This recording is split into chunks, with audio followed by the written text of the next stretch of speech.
I would consider myself a fan of Billie Eilish. I think she has a really cool sense of style. I think her whispery kind of tone and production from her brother Phineas adds a really unique vibe that's sort of been kind of trend-setting, I feel. She's done a lot of cool shit. First album I was big on. Her second album I was even bigger on. I think Happier Than Ever is incredible. The way that she sort of hints at all these issues and side effects of her like fame and her position in the world, growing older, having to make people sign NDAs. I guess she's growing up and she feels like she's sort of finding like her place like in a bunch of different ways in that album, and it all kind of like hits on so many different emotions, and then it cascades at the very end with the title track. That album is just a constant build up to that second last song. When that explodes, you just feel all that rage and frustration and change come out. It felt to me like her whole career had been building up to that moment. All of these kind of off-kilter aesthetics and sort of viewed things in certain ways and expressed those ideas in her songs. A lot of that was coming from being abused and being used by people and responding with coping mechanisms that result in certain aesthetics, and that song felt like her being on the other side of it and realizing it, and just all of that frustration from that was just pouring out of her, and I was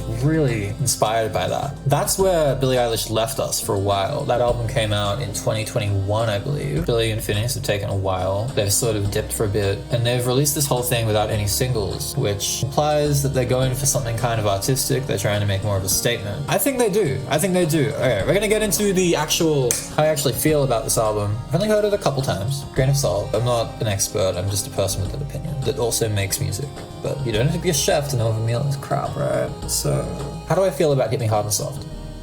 It's cool. It is more consistent thematically. She's in love with this girl. She's falling hard for this girl, and over time, these feelings of longing and feelings of like foreverness and feelings of like vulnerability, and slowly she kind of lets go of this person. It's the sort of album where I see what it's doing, and it's not necessarily for me, but I think it's really cool that it's there and it's for somebody. The right person could find this album at the right time and have it absolutely change their lives. If anything, it shows that these guys are capable of putting something together that is cohesive. Production-wise, every song kind of changes up. It's like a hyperpop section at one point. There's Lunch, which has this like faster, up-tempo kind of thing. Side note on Lunch, I like how she's going very forward with the subject matter of her being attracted to this girl. It would weaken the whole experience of what she's doing, and I think some people would sort of feel a little weirdly about it if she wasn't so forward with it. So I think it's really cool that she's representing herself front and center in terms of like her sexuality and stuff. Obviously not my place to comment on that shit, but I just think it's cool. In terms of favorite tracks, Birds of a Feather I thought was really pretty. It's this cute little pop song, it has some really nice melodies going through. Chihiro I thought was wild. It kind of has this pulsating beat. There's this synth that kind of comes in like maybe around the 2-minute mark, and it builds and it gets more intense, and it comes down and then it comes back up again. And there's like a million tiny little changes that occur throughout that song that just can keep it feeling interesting.